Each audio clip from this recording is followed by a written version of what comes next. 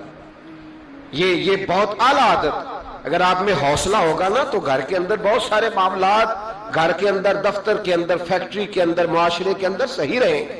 لیکن اگر آپ صبر کے عادی نہیں، صبر نہیں کرنا آتا، تو پھر تو بڑی جلدی آپ کے معاملات بگڑنے لگے.